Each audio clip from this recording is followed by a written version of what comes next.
Have you ever felt exhausted by the very idea of crushing your goals? That success has to be this loud, aggressive, hustle until you drop performance?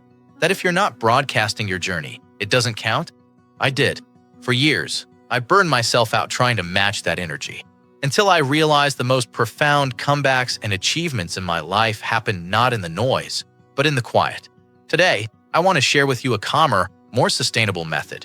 It's not about working less, but about working with a different kind of intensity.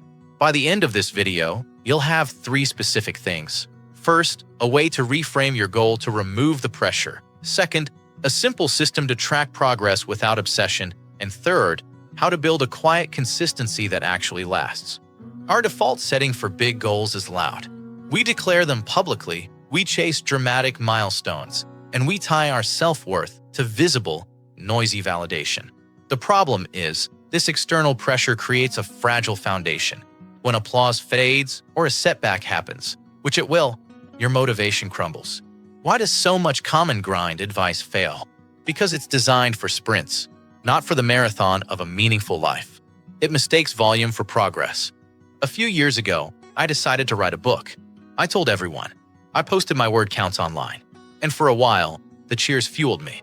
But then I hit a chapter that just wouldn't work. The silence from my audience felt like judgment. I stalled for months, not because I couldn't write, but because I was writing for the wrong reason, for the noise. I had to start over, in private. The shift is from performing progress to protecting progress. It's the quiet comeback. Think of it not as a war cry, but as a steady, determined return to yourself and your capability. The core framework is simple. Inward focus, private execution, gentle momentum.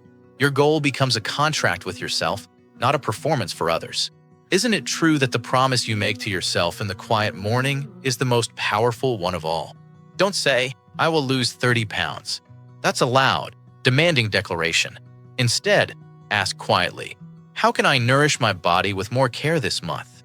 This removes the threat, opens up curiosity, and focuses on the system, not just the outcome. In a culture obsessed with dramatic transformations, your quiet question is your anchor. This is a private, simple log of your consistent actions, not your outcomes. Did you do the 30-minute focused work session? Check. Did you take that mindful walk? Check. The scorecard isn't for boasting, it's for evidence. It proves to you, in the quiet, that you are reliable. It's the antithesis of posting a sweaty gym selfie for likes. I worked with a client. Let's call her Maya, a teacher in Ohio who wanted to start a small online business. She was overwhelmed by social media marketing. We shifted her goal to the question, how can I share one piece of what I know each week in a way that feels genuine? Her silent scorecard tracked, outline done, video recorded, posted without overanalyzing. In 6 months, her quiet, consistent approach built a more loyal community than any viral post might have. You block time for work, but do you block time to protect your focus and energy? This is 90 to 120 minutes, 3 times a week, where you guard your peace to work on your quiet question. Turn off notifications, close the door, and honor it.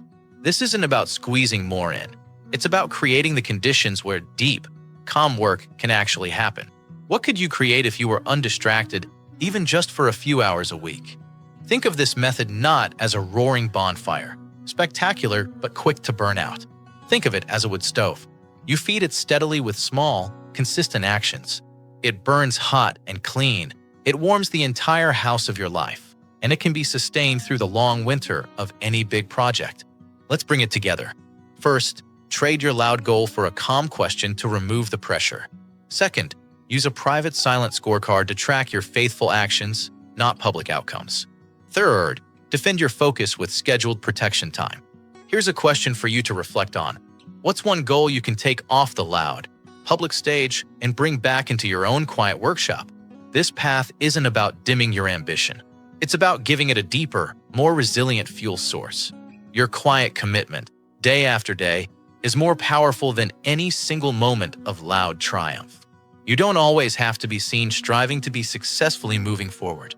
I'd love to hear from you in the comments. Tell me, what's your calm question going to be? Sharing it, there is a first step in making it real. If this quieter approach to success resonated with you, please like this video.